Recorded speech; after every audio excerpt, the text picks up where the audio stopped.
पूरे विश्व के लिए गंगा माँ है, लेकिन गंगोत्री के लिए गंगा माँ भी है और बेटी भी, क्योंकि गंगा जी पहली बार इसी भूमि पर आई थी। यहीं पर राजा भागीरथ ने दिन रात तपस्या की थी और उस अथक तपस्या के बाद गंगा जी यहाँ पर प्रकट हुई थी। आज भी इस स्थल को यहाँ पर पूजा जाता है। दुनिया भर से श्रद्धालु यहाँ पर आते हैं क्योंकि यहीं से शुरू हुई थी एक सभ्यता की कहानी।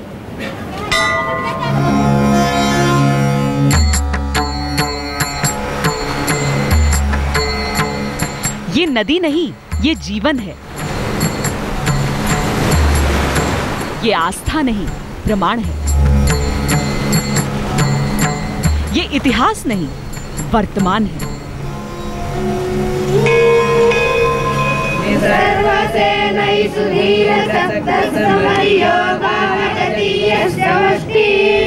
गंगा सामान्य नहीं, 4 धाम 84 360 तीर्थ हैं भारत के, लेकिन गंगा अद्वितीय है, सर्वोपरि है। जीवनदायिनी, हमारा रोम रोम कण कण वही है, बसी हुई है। जितने भी मंदिर बनते हैं सबकी प्रतिष्ठा है, लेकिन गंगा मैया साक्षात है। माँ का प्रादुर्भाव ही लोक कल्याण के लिए हुआ है। हम माता जी के साथ कितना कल्याण कर रहे हैं, ये तो हम मनुष्यों की गलती हो रही है। गंगा मैया भुक्ति देने वाली भी है और मुक्ति देने वाली भी है। हम गोमुख से लौटकर फिर गंगोत्री पहुंचे। गंगा का उद्गम स्थान गंगोत्री, क्योंकि गंगा के किनारे पहली बस्ती यहीं आबाद है। इस शहर की आबादी बमुश्किल 500 के करीब है और ठंड के मौसम में तो यहाँ महज 4 लोग रह जाते हैं, जो आश्रमों और गंगोत्री धाम की सुरक्षा में तैनात रहते हैं। यहाँ करीबन 500-600 लोग तो यहाँ के पुरोहित हैं, जो यहीं इसी धाम पे निर्भर हैं, यहाँ के तीर्थाटन पे निर्भर हैं। और यहाँ पर जो दुकान व्यवसाय जितने हैं या महात्मा लोग हैं, ये लोग भी इसी पे सब निर्भर हैं। और यहाँ पर कोई आय का अन्य कोई साधन है ही नहीं, बिल्कुल भी नहीं, कुछ नहीं, बस सिर्फ यही एक साधन है। सदियों पहले गोमुख यहीं हुआ करता था, लेकिन आज बस किस्से हैं, कहानियां हैं। पहले गोमुख हरिद्वार तक था, अब दिल्ली शहर पीछे पीछे चला गया, समझे। गोमुख जो था पहले हरिद्वार तक था। अब जैसे जैसे उष्णता हो रही, गर्मी हो, वैसा गोमुख पीछे जा रहा है। लेकिन मीन ये है, सूर्य कुंड जो है हमारा, वहीं पर गोमुख था। वहीं पर शंकर ने जटाओं में गंगा को धारण किया है, समझे। और वो सूर्य कुंड की महिमा भी शेष और बड़े बड़े तत्वदर्शी और ऋषिजन भी इसकी व्याख्या करने में मूक हैं। नवंबर के बाद यहाँ सब कुछ जम जाता है। पर्यटक यहाँ आ नहीं सकते और इसीलिए अधिकतर लोग उत्तरकाशी की ओर चले जाते हैं। सांकेतिक तौर पर इसे गंगा की विदाई के तौर पर मनाया जाता है। चूंकि ये गंगा का मायका है, नवंबर के महीने में भाई दूज के दिन गंगा की विदाई कर दी जाती है और फिर मई में उन्हें वापस लाया जाता है। 36 को गंगा जी का जो कपाट का खुलता है यहाँ पे, और भैया दूज के दिन मुखी मठ में जाते हैं। और ये पूर्व से हमारी परंपरा रही है, हमारे बुजुर्ग से ये परंपरा रही है। और गंगा जी को अपनी जो बेटी माँ का मुखी मठ में मानते हैं। और वहाँ से जब गंगा जी यहाँ पे आती है, पूरे कलेवर के साथ जो होता है उसकी वो होती है, विदाई होती है वहाँ से। निर्मल अविरल गंगा के तट पर भक्ति के भी कई रूप हैं। गंगा पर सब निर्भर हैं। किसी का जीवन, किसी की श्रद्धा, किसी का श्रम, किसी का साहित्य। तेरा जलसा निराला माँ, बोले शिव का शिवाला माँ, बोले फूल भी कलियां भी, बोले मुखवा की गलियां भी। तेरा जलसा निराला माँ, बोले शिव का शिवाला माँ। मेरा सौभाग्य है, भगवान ने मुझे इस धरती पे मुझे जन्म लेने का मुझे मौका दिया है। और मेरे पे कर्ज है माँ गंगे का कि मैं उस कर्ज को किसी न किसी तरीके से उसको माँ को अर्पित करूं। तो मेरे दिल में यही आया कि हम माँ गंगा हाँ, इसी क्षेत्र को नहीं पूरे भारतवर्ष को पाल पोस रही है और अलग अलग माध्यम से हम पे उपकार कर रही है। पर गंगोत्री में लोगों को शिकायत है कि गंगा के उद्गम स्थान का महत्व कम करने की राजनीति हो रही है। एक मान्यता है कि गंगा देवप्रयाग में शुरू होती है और इस लिहाज से गंगा पूजन के लिए गंगोत्री नहीं बल्कि देवप्रयाग की यात्रा अनिवार्य है। गंगोत्री, अगर हम सरल शब्दों में संधि विच्छेद करें तो वो जगह जहां गंगा उतरी। विद्वानों में इस बात को लेकर खूब बहस छिड़ती है कि गंगा कहां से आती है। क्या गंगा को तब गंगा माना जाए जब देवप्रयाग में अलकनंदा और भागीरथी का संगम होता है, या फिर ये माना जाए कि गंगा संगम से पैदा नहीं हो सकती, गंगा भागीरथी ही है। कई लोग हैं जो बेचारे कम है वो ये समझते हैं कि भागीरथी अलग है और गंगा अलग है। कई लोगों ने ये लिखा कि ये देवप्रयाग से गंगा बनती है, जो कि सरासर गलत है। हम ये कहते हैं उन बुद्धिजीवियों से कि राजा भगीरथ ने ब्रह्मा की कमंडलों से भागीरथी मांगी थी या गंगा जी मांगी थी।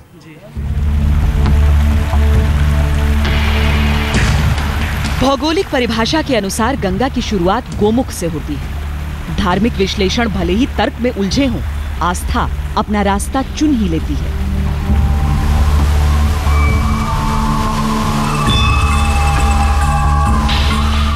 मान्यताएं और परंपराएं एक ओर हैं, दूसरी ओर है विज्ञान। गंगोत्री में गंगा जल में चमत्कारिक क्षमताएं मानी जाती हैं। वैज्ञानिक शोध ने भी इसकी तस्दीक की है। दरअसल गंगा जब हिमालय से आती है तो कई तरह की मिट्टी, कई तरह के खनिज, कई तरह की जड़ी बूटियों से मिलती मिलाती है।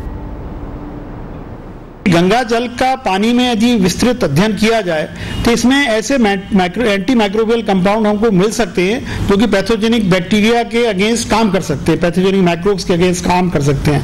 और आजकल ये इस पर अध्ययन करना बहुत जरूरी है, क्योंकि हम देख रहे हैं कि कई एंटीबायोटिक के अगेंस्ट भी इन लोगों का जो है रेजिस्टेंस डेवलप हो गया है। तो मैं समझता हूँ कि उस तरीके से जो हमारा ये पुरानी एक आस्था चली आ रहा है कि गंगा जल पवित्र होता है, इसमें कुछ ऐसा होता है जिससे शुद्धि होती है, तो मैं ये कहूँगा कि हमारे अध्ययन से पता चलता है कि इसके अंदर सर्टेनली ऐसी कोई प्रॉपर्टी है जो ऐसे पैथोजेनिक बैक्टीरिया को दूर रखती है।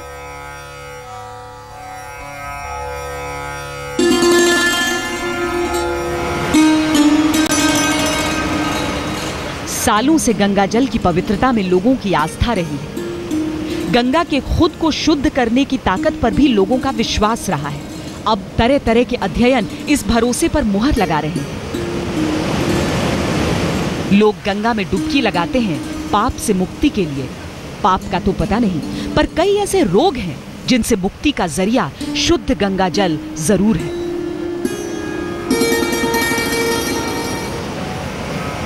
इलाहाबाद में कुंभ का मेला हुआ है और कुंभ मेला में जैसे आप जानते हैं कि बहुत ही बड़े स्तर पे करोड़ों करोड़ों लोग यहाँ पर आते हैं।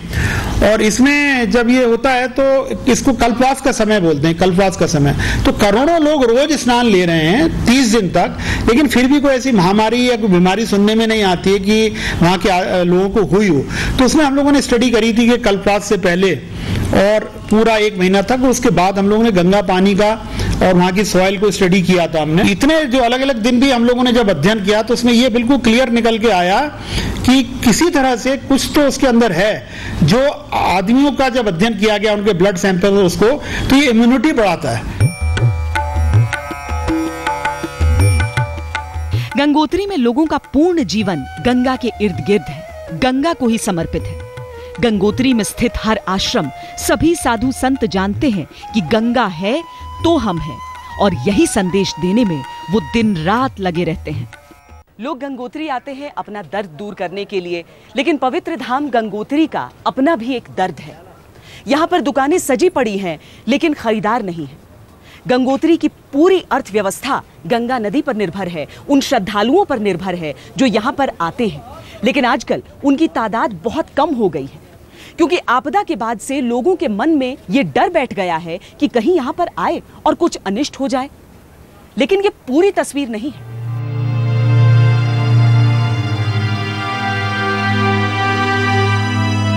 उत्तराखंड में आई आपदा में हजारों ने जान गंवाई, कईयों का घर बार उजड़ गया। अपने बिछुड़ गए उत्तरकाशी और केदारनाथ में भयंकर तबाही मची, लेकिन गंगोत्री महफूज रही। इसके बावजूद यहां पर आने वाले पर्यटकों में भारी कमी आई। यहाँ पर कारोबार का क्या स्थिति है? इस बार थोड़ा सा ढीला चल रहा है। हाँ। यात्रा बहुत ही कम है। मतलब इस टाइम पे तो बहुत ही ज़्यादा भीड़ें चलती थी, लेकिन इस बार मतलब 2% भी यात्री यहाँ नहीं रुक रहे हैं, आ नहीं रहे हैं। मैडम, हम तो सुबह से ऐसे बैठे इंतजार कर रहे हैं यात्री का, जैसे भगवान का लोग इंतजार करते हैं।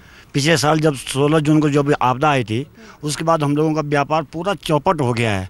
हम लोग भूखमरी की कगार पे आ गए हैं। यहाँ पर ऐसा कुछ तो नहीं हुआ, लेकिन केदारनाथ में हुआ, उसी के डर की वजह से यहाँ पर जो है यात्री नहीं आ रहा। यहाँ के निवासियों को शिकायत है कि सरकार ने लोगों के मन से भ्रम दूर करने की कोशिश ही नहीं की। नतीजतन जो धाम साल के इस वक्त लोगों से ठसाठस भरा रहता था, आज बिल्कुल खाली है। गत वर्ष 2013 में जो आपदा आई, उसका यहाँ पर ऐसा कोई जनहानि वगैरह तो नहीं हुई है। रास्ते कुछ ब्लॉक हुए हैं, कहीं भी कोई प्रॉब्लम तो दिखती नहीं है, और न भविष्य आगे भी निकट उसमें जो है कोई संभावना है। फिर भी यात्रियों का कम, उसकी वजह से जो है यहाँ पर लोगों का आजीविका का बड़ा संकट हो चुका है। यदि यात्रा इसी उसमें चलती रही तो इन लोगों को, गत वर्ष तो ये कि 1 महीना 1.5 महीना कोई सीजन चली थी, उसमें लोगों के बाद थोड़ा बहुत इनकम हो गई थी। अब इसके बाद आपके साल तो बिल्कुल भी यात्रा बंदी है। पर्यटकों के न आने का मतलब सिर्फ ये नहीं कि लोगों को नुकसान हुआ, उनके रोजगार पर असर पड़ा। पर्यटकों के न आने का मतलब है कि गंगोत्री की देखरेख पर विपरीत असर पड़ा। दरअसल लोग आते हैं तो दान की राशि आती है और समूचे नगर का रख रखाव संभव हो पाता है। गवर्नमेंट ने जो है एक यहाँ से रेड अलर्ट घोषित कर रहा है कि चारधाम की यात्रा बंद हो रखी है ना। और हम लोगों की रोजी रोटी देखिए आप, यहाँ का व्यापारी हो, यहाँ का होटल एसोसिएशन वाला हो, और यहाँ के तीर्थ पुरोहित हो, हमारी जो आजीविका है हमको भुक्ति देती है। हमारा तो रोजगार भी वही है, गंगा मैया है ना। तो यहाँ पे कम से कम 1000 पुरोहित हैं। 1000 पुरोहित जो है आज सड़क पे उतर गए हैं, है ना। उनकी रोजी रोटी पे धक्का, क्योंकि यहाँ से गवर्नमेंट बोल रही है कि रेड अलर्ट घोषित कर दिया। गंगोत्री की समस्या है अनदेखी। गंगोत्री की समस्या है गंगा की देखभाल के लिए संसाधनों की कमी। मौजूदा जल संसाधन मंत्री उमा भारती ने चुनाव पूर्व यहाँ लंबा वक्त गुजारा था। लोगों को भरोसा है कि उनसे बेहतर गंगोत्री की परेशानियों को कोई नहीं समझेगा, और यकीन है कि वो जल्द सब कुछ ठीक कर देंगी।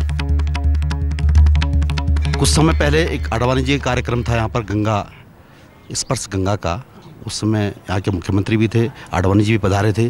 उमा भारती जी यहाँ से 1 हफ्ते से पहले से आ रही थी, तो उन्होंने भी मेरे साथ सफाई का काम किया, हमारे तीर्थ पुरोहितों के साथ मिलके। और यहीं पर उन्होंने बड़ी एक बात संकल्प लिया। मुझे लगता है उमा भगवती ने उनकी सुन ली, ये निश्चित तौर पे बात मैं मानता हूँ। उन्होंने यहाँ पर कहा कि हमें गंगा मैया को बचाना है। गंगा को निर्मल और स्वच्छ रखने के प्रति यहाँ लोग बहुत जागरूक हैं। यहाँ सौर्य ऊर्जा के जरिए मिली बिजली का ही इस्तेमाल किया जाता है, और वेस्ट डिस्पोजल के लिए भी आधुनिक तरीके अपनाए जाते हैं। हम लोग यहाँ पर 1 माह में 2 बार सफाई अभियान करते हैं। पूरा जितना भी गार्बेज होता है उसको हम जो है कॉम्पैक्टर के द्वारा, यहाँ पर कॉम्पैक्ट मशीन लगी है सरकार ने, हमने आवाज़ उठाई तो उस कॉम्पैक्टर के द्वारा उस गार्बेज को हम जो है निस्तारण के लिए भेज देते हैं नीचे। हमने एक बात बताई, पहले भी लोगों ने कहा कि वो पहले कुछ समय पहले उसको जलाते थे तो वो भी अच्छा नहीं था। जलाने से भी विभिन्न प्रकार की गैसें आती हैं और वातावरण को दूषित करती हैं।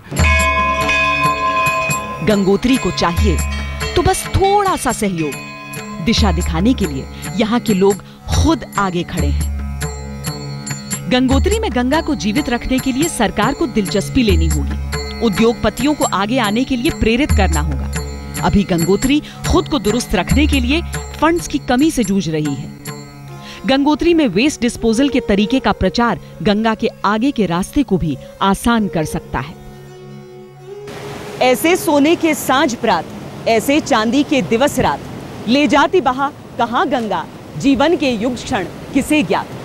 हम भी इस बहाव के साथ बहते जाएंगे, गंगा के प्रति पूर्ण समर्पण के साथ। देश और दुनिया की बाकी खबरों के लिए आप देखते रहिए आज तक।